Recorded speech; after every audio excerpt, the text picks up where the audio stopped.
There is a truth that is rarely spoken aloud. A man's deepest desire is not triggered by a perfect body or a calculated strategy. Men who have lived, who have loved, who have also lost, do not surrender to an image. They surrender to a presence, and not just any presence, but the kind that, without saying a word, makes them feel they are in front of a woman who doesn't need to be chosen because she has already chosen herself. This is not a video about manipulation. There are no empty techniques here. I'm not going to tell you what to do to make a man desire you, because what truly awakens desire in a mature man cannot be done. It is embodied, it is emanated, it is vibrated from a very deep place. We are speaking about emotionally available men, those who are no longer trapped in the game of shallow conquest, but who crave a connection that shakes them to their core. For them, the body is a threshold, but the soul, the magnetism, and the authenticity of a woman are the true gateway. Carl Jung, in his work Man and His Symbols, wrote, "The female soul contains in its unconscious the image of the man, and the male soul contains the image of the woman." What does this mean? That deep down, desire is ignited not by what the other is, but by how that other reflects what we carry within and long to integrate. Today I want to talk to you about how that kind of emotional, deep and lasting desire is awakened, the kind that is born when a man feels that, with you, he doesn't have to defend himself, explain himself, or prove anything. He just has to be. And for that to happen, there's a silent key: knowing how to activate what I call mental nicknames. Mental nicknames are not magic phrases or exaggerated compliments. They are specific ways of naming, authentically and elegantly, what a man values in himself but rarely hears acknowledged. Because the world doesn't say to a man, "I admire your calm," or "I feel your quiet strength." And when a woman does say it, from presence and truth, something in him ignites, not in his body, but in his identity. That's where desire becomes real. It's not just a spark, it's a flame, not empty passion, but attraction that builds, that sustains, that bonds. In this video, I'm going to show you 4 mental nicknames that have the power to activate that kind of connection: natural protector, untamable, man of steel, and calm and mystery in person. With each, I will share a concrete scene, exact words, gestures, tones, rhythms, and also the mistakes that often unintentionally extinguish that fire. Because it's not just about what is said, but how the moment is inhabited, how a woman holds her energy, her gaze, her pauses, her rhythm when speaking. And if you're wondering whether this works with all men, the answer is no. Because not all men are available for this level of intimacy. This is not for those who run from themselves. This is for those who dare to meet themselves through the other. And you, if you are here, it's because you already sense that you don't need to beg for love. You only need to embody your magnetism with calm, clarity, and truth. Because the most irresistible thing for a man is not a woman who seduces him out of urgency, but one who sees him and still doesn't need him to validate herself. Let's begin. Authentic desire cannot be manufactured. It doesn't respond to formulas or get activated by rehearsed scripts. True desire, the kind that arises in an emotionally available man, cannot be controlled. It is provoked. And that provocation isn't aggressive. It is subtle, elegant. It is a dance between conscious energies that recognize each other beyond the obvious. And here's something you need to write on your skin. A mature man does not fall for a woman who tries to trap him. He stays for a woman who makes him feel free, but seen. That's why the more you become a present, serene woman, connected to her own worth, the more you invite him to show himself from his essence, not from his ego. Carl Jung, in his book The Archetypes and the Collective Unconscious, wrote, "The shadow is everything the individual refuses to acknowledge about themselves." And what does that have to do with desire? Everything. Because a man begins to desire deeply when he feels that you don't box him in, don't correct him, don't mold him, but instead calmly hold space for what he himself doesn't even yet know he wants to show. That's the secret, not demanding that he open up, but holding the space where he can do so, not forcing an emotion, but allowing it to emerge, because when he senses that he can be himself, without judgment, correction, or pressure, he begins to feel desired for who he is, not for what he gives. And that changes everything. But often, without meaning to, we confuse vulnerability with neediness. We try to make him feel important, but from a place of lack. The classic, "I need you to protect me," becomes an emotional demand. But if you change that phrase to, "I recognize that you know how to protect," the impact is entirely different. There you're not asking, you're honoring. You're not making him feel useful, you're making him feel like a man. A clear example, it's not the same to say, with a trembling voice, "Thank you for helping me. I wouldn't know what to do without you," as it is to look him in the eyes with a subtle smile and say, "It was admirable how you handled everything without losing control. There's something in your energy that calms, even when everything's burning. Do you feel it?" In the first, there's neediness. In the second, there's feminine power recognizing masculine power. That doesn't just ignite desire, it honors it. Desire is not driven by need, it is driven by impact, by that energy that does not beg, does not demand, but simply is. And the more you embody that version of yourself that doesn't chase, but chooses from her own calm, the more attractive what you radiate becomes. Emotionally available men sense this instantly. They hear your pauses more than your words. They notice how you breathe when you look at them. They feel the emotional maturity in your ability to hold silence without anxiety. They don't want a woman who conquers them. They want a woman who sees them. Because yes, the most irresistible thing is not a woman seeking validation, but one who knows her worth and still chooses to look at them with tenderness. A woman who can touch with a word without invading, who can inspire without imposing, who doesn't shout, yet everything about her is heard. And yes, this requires inner work. It requires knowing yourself, containing yourself, regulating yourself emotionally. Because from that self-regulation is born your authentic feminine power, the one that doesn't need to shout to be heard or expose itself to be desired. It just needs to be. And being firmly rooted in yourself is more seductive than you can imagine. Every mature man carries within him a silent impulse, the impulse to protect. It's not about being a hero or saving anyone. It's an instinct older than words. When a man feels that he can be useful, that his actions have impact, and that his presence creates safety, he connects with an essential part of his masculine identity. Not all women see this, and even fewer know how to activate that side without making him feel obligated or manipulated. But when you manage to do it from elegance, from recognition, not from need, something very deep lights up. Carl Jung, in Modern Man in Search of a Soul, spoke about how the woman can be the channel that awakens the man's transcendent function. In other words, she can, without absorbing or correcting him, activate his drive to offer the best of himself. And one way to do that is to honor his protective instinct. But here's a crucial nuance. You're not activating that impulse from weakness. You're doing it from trust, because you know that a man expands when he feels that his strength is not a threat, but a valued gift. It's not a display of power over you, but with you. Picture this scene, a couple walking down the street. A tense situation arises, a strange noise, someone approaching with odd energy. She doesn't panic. She simply moves a little closer, looks at him for a second, and says quietly, "I feel like nothing can happen to me when I'm with you." That's all. He doesn't have to do anything heroic. There's no panic. But in that moment, his body shifts, he straightens, becomes alert. His protective instinct is activated, not out of duty, but because it has been recognized. He feels that his presence carries emotional weight, and that makes him more present. You don't need to go through tense situations to awaken this. It happens in everyday life too, when you ask him to accompany you somewhere that makes you uncomfortable, and then say simply, "Just having you nearby changes everything."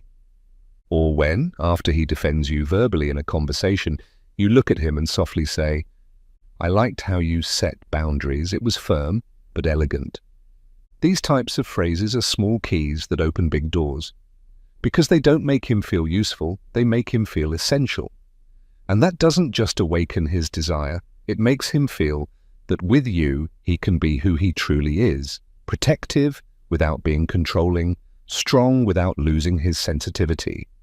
Signs that your mental nickname has worked. He'll become more attentive to your gestures, offer his jacket before you mention the cold, take initiative in decisions that affect your well-being, begin to anticipate your needs. His way of touching you will become firmer, more intentional, as if his skin spoke the language of safety.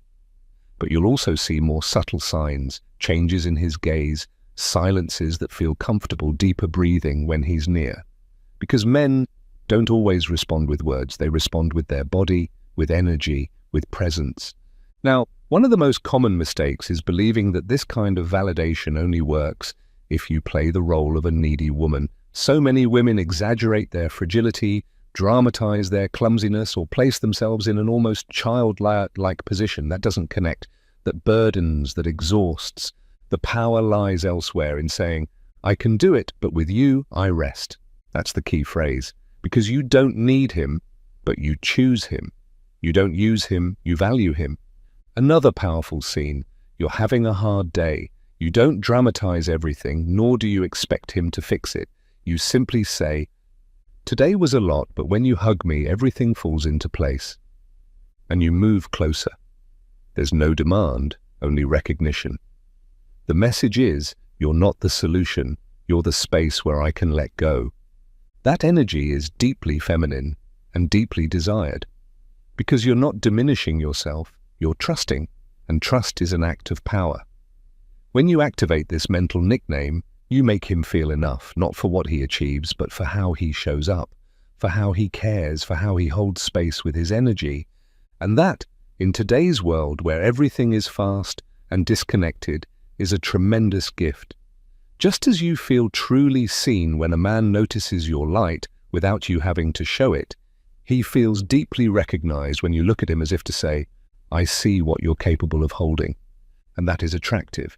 And that phrase, spoken slowly with a direct gaze in a low voice without embellishment, can stay in his memory forever because you're not asking him to change, you're giving him back his identity. You're saying, "I see you." And there is no desire more powerful than that, the kind that's born when someone sees you and doesn't want to change you. Now imagine another scene. You're with him in an intimate space, no tension. He's preparing something. It could be coffee, dinner, fixing something around the house, no music, no distractions, just him doing something for you. And you don't interrupt with words, you simply watch him for a few seconds, longer than usual, smile softly, approach slowly, and whisper in a velvety tone, "I love how you care about the little things. You're one of those who show up, not one who just makes promises." Then you walk away without expecting a response. That brief moment becomes a memory, because he didn't just hear words. He felt your presence. Your admiration without urgency, your respect without anxiety, your validation without expectation. And for a man who has matured emotionally, that is gold. It's addictive, not because you're manipulating him, but because you're reminding him of who he is when he feels seen without conditions. A woman with this capacity doesn't ask for protection. She provokes the desire to protect her. And that difference changes everything. Jung also spoke about the concept of the anima, the inner feminine image within a man, often projected onto an external woman. In Psychological Types, he writes, "The anima figure acts as a bridge between the man's consciousness and his collective unconscious, and thus deeply influences his emotional behavior." What does this mean? That when a woman embodies certain qualities, softness without submission, recognition without need, surrender without self-erasure, the man doesn't just desire her, he experiences her as a portal to his more integrated self.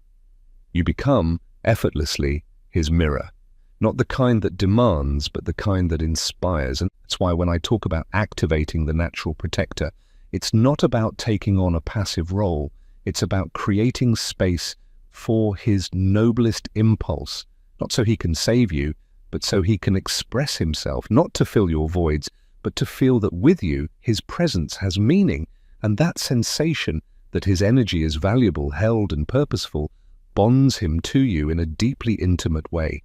He doesn't feel responsible for you, but he does feel inspired by you, and that is when desire is born. Not the kind that seeks bodies, but the kind that seeks connection. The kind of desire that isn't consumed in one night, but is cultivated through glances, gestures, pauses, and words spoken at just the right moment, not as a strategy, but as an offering. You, when you learn to hold that kind of energy, no longer need to seduce. Your presence alone becomes a silent invitation. It calls him, involves him, draws him back. Not out of habit, but out of instinct, out of love, out of desire. Some men don't seek peace. They seek fire. But not just any fire, their own. The one they've taken years to accept, to stop fearing. These are men who love intensely, who think deeply, who live with a force that's often hard to contain. And that's why they only truly connect with women who don't try to extinguish their fire, but admire it, because they've already lived through it all. Easy seduction, the compliant woman, the soulless conquest. They're no longer looking for someone to worship them. They're looking for someone who respects them from her own fire. When a man like that, intense, creative, emotionally complex, crosses paths with a woman who isn't afraid of his freedom and doesn't try to tame his intensity, but knows how to inspire it, a new kind of desire is born. Not linear, but visceral, spiritual, erotic, wild. Jung would have called it an archetype in the process of individuation. When a man no longer conforms to the mold expected of him, but pursues his authenticity, even if that makes him misunderstood. In Memories, Dreams, Reflections, Jung wrote, "I am not interested in a good person. I'm interested in a whole person." And that is what this kind of man wants to see in a woman. Wholeness. Not perfection, not obedience. Wholeness. So how do you activate this mental nickname? Start by not competing with his freedom. Open to your own, and don't react when he pulls away for a moment. And don't ask with anxiety. Hold your space. Fill it with your own passion, and when he returns, look at him with fire in your eyes, not with reproach, but with presence. Picture this scene. He's telling you about a new project, a wild idea, something that's lighting him up. You don't try to ground him, don't say be careful, or question his logic.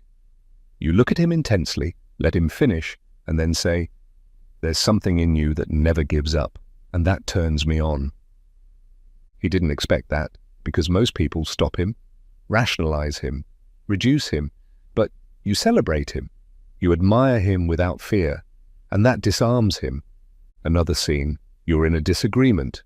There's tension, yes, but you don't shrink, you don't submit, you also don't yell, you remain centered.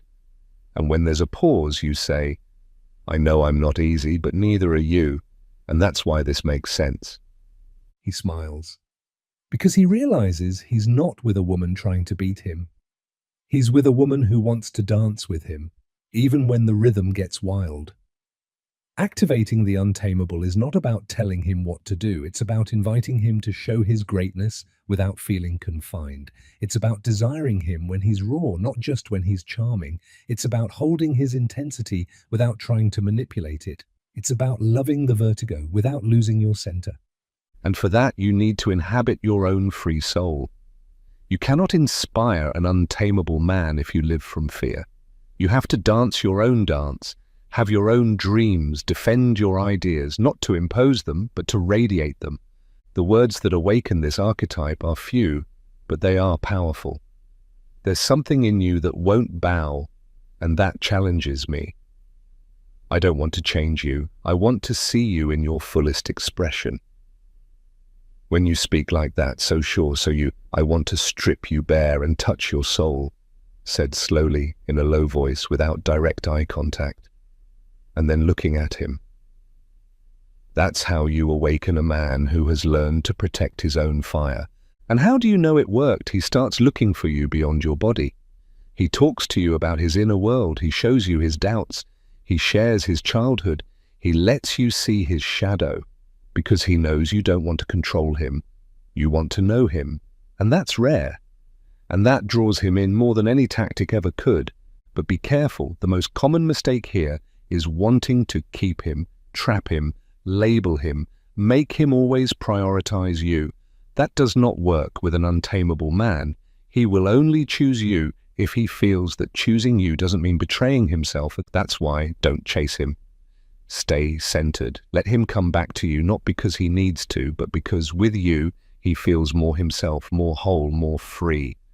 That is the alchemy. That is real desire. And if you've ever met one of these men, the kind who owe nothing to the world but still choose to give, then you know their desire is not easy to win. It's raw. It doesn't respond to the obvious.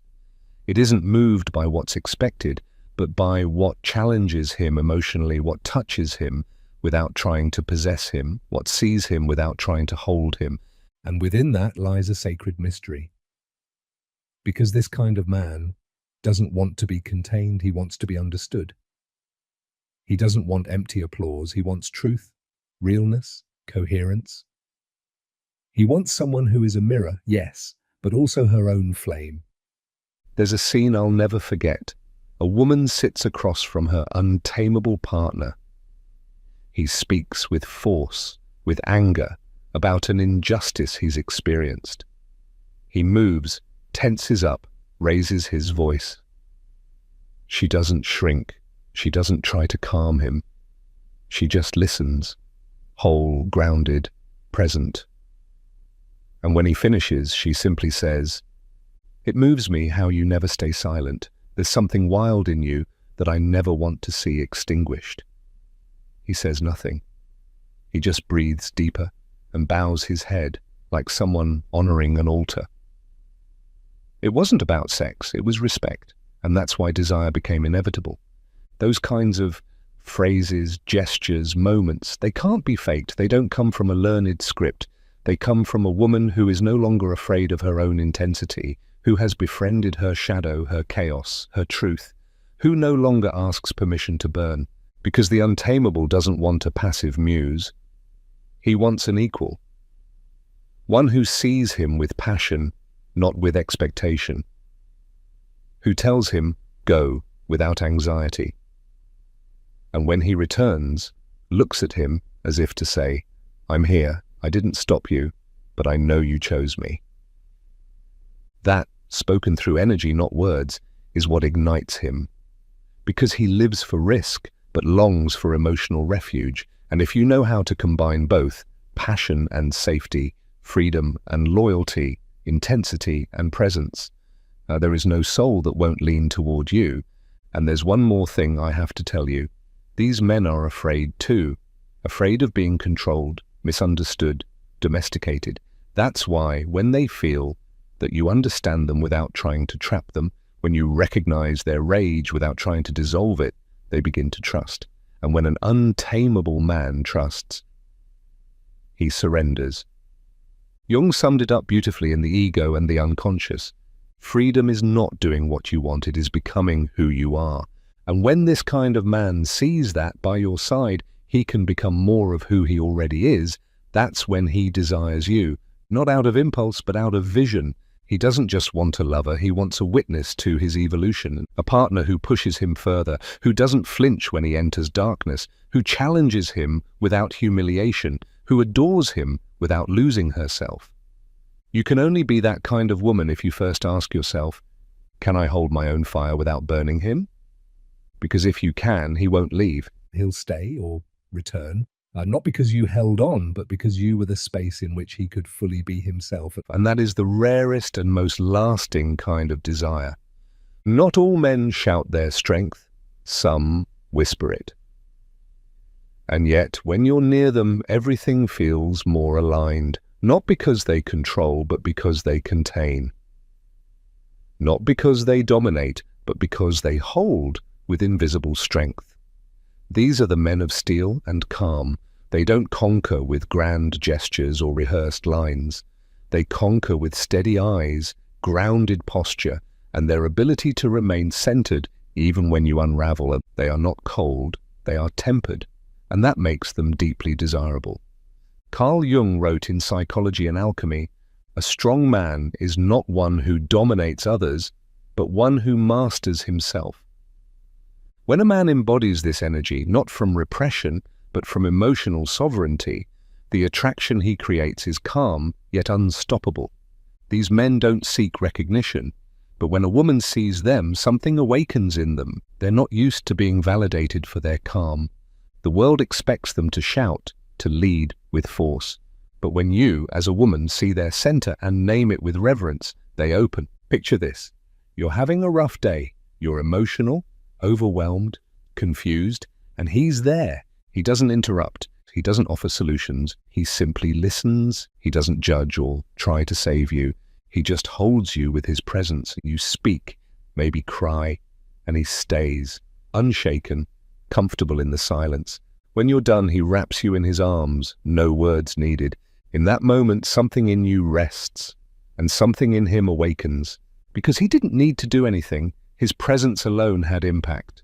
Now imagine you look at him and say, "You're a rock. The way you stay steady when everything moves calms me more than any advice ever could." He didn't expect that, because his calmness often goes unnoticed. But you saw it, and in seeing it, you awakened him. Male desire is often born from that affirmation of identity. And when his identity is calm, steady, containing, he needs a woman who can name it, not from neediness, but from admiration. Phrases that awaken this mental archetype include, "Your presence is my anchor." "With you, I don't need to defend myself from anything." "Sometimes, I just want to lie on your chest and let your breathing bring me back into alignment." Spoken slowly, without expectation. With a gaze that holds, not one that demands. With a silence that embraces. That's how you awaken the desire of the man who doesn't shout, who watches, who is. This kind of man is aroused more by your peace than your urgency. He lights up when he senses you can breathe with him, not on top of him. That you can hold his calm without disturbing it, that you don't need drama to feel connection. But this space has its pitfalls too. Many women mistake his serenity for indifference. They interpret his silence as detachment. They get impatient, try to provoke a reaction to feel secure, and they lose him. Because the man of steel and calm doesn't respond to emotional games. He connects when he feels his energy is respected, when he knows you don't want to change him, that you don't need him to speak more, that you trust his rhythm. Another powerful moment, you're having a difficult conversation. You feel like he's not reacting. Instead of pushing, you gently touch his hand and say, "I don't need an answer now. It's enough for me to know you're here." That, to him, is emotional devotion. It's wisdom, it's deep attraction. Because you're not demanding from your insecurity, you're recognizing from your inner strength. And that's when he begins to offer more. Not because you pressured him, because you freed him. Jung once said that woman embodies the wisdom of feeling, symbols of transformation. And when she can transmit that feeling without urgency, without chaos, without judgment, she becomes irresistible. Because the man of steel does not flee from pain, he flees from noise. If you learn to speak calmly, to breathe with presence, to name what you see without invading, then you conquer him. Not because you seek to consume him, but because you approach to contemplate him. And that is what ignites him. I assure you, when a woman learns to see this, quiet strength, unspoken stability, tempered presence without the need for reward, she begins to perceive a magnetism that is not explosive but deeply addictive. The magnetism of someone who knows how to be, who doesn't hide or stir, but simply remains. I once heard a woman say about her partner, "He's not the man who speaks first, but when he does, the world rearranges itself." That simple sentence captures the essence of the man of steel and calm. It's not about controlling the environment, but about ordering it from within. Picture another moment. You're going through an emotional storm, feeling disconnected from yourself, and he simply tells you in a slow, steady tone, "You don't need to understand everything today. Just breathe. I'm here." Those words, when spoken by a man like that, don't just soothe, they seduce, because they're not said to impress, but from the root, from the quiet connection he has, with his own peace. That's the key. His calm is not indifference. It is refined presence. How do you know the difference? Because he doesn't avoid your emotions. He holds them without making them his own. He doesn't flee from conflict. He embraces it without needing to win. He doesn't need to convince you. He listens until you find your own truth. And when you see that he doesn't waver, something inside you softens. Not from weakness, but from rest, from the security of knowing you're in front of a man who doesn't need to shout to be felt, because he is already complete in his being. So, how do you awaken this mental archetype in him? You don't need grand speeches. You only need to name what's invisible, to thank what goes unspoken, to validate his quiet strength with words that are simple but true. The way you stay when everything in me wants to run grounds me. I've never felt so much peace with someone, even in silence. There's something in you that reminds me I don't always have to be in a rush. Said not as praise, not as a strategy, but as lived truth. If you want a gesture that deeply moves him, look at him in silence, gently touch the back of his neck without speaking, breathe slowly, and stay. That's your way of saying, I see you, and I'm staying. Because he doesn't need admiration, but when you recognize him from presence, without exaggeration or euphoria, he feels loved in a language he understands deeply. This kind of man doesn't connect with women who react to everything. He connects with women who know how to breathe before speaking, who feel before responding, who contain without repressing, and when they do speak, they reveal, not accuse. Jung pointed this out in the practice of psychotherapy when he wrote, "What you deny submits you, what you accept transforms you." The man of steel transforms when he feels that you accept his pace, his space, his silence, without taking it personally. That doesn't just calm him, it arouses him, because you become his temple, not for what you do, but for how you are. And if you can hold your own center while he holds his, the bond becomes unbreakable. Not because there is no chaos, but because there is someone who can witness it without falling apart. And that gaze, that silence, that kind of presence is a deep way of saying, I desire you as you are, and here I let you in. There is something no man, no matter how rational or mature, can fully resist. Mystery. But not just any mystery, not the one that hides out of insecurity, but the kind that reveals itself slowly, from depth, from the calm of someone who knows she doesn't need to show everything to be desired. Because true mystery is not a game, it's a pause, it's presence that doesn't fully give itself, not from strategy, but because it has many layers. An emotionally available man is drawn to what invites him to discover. Carl Jung wrote in The Soul and Its Reality, "Only that which has not yet become conscious can be projected."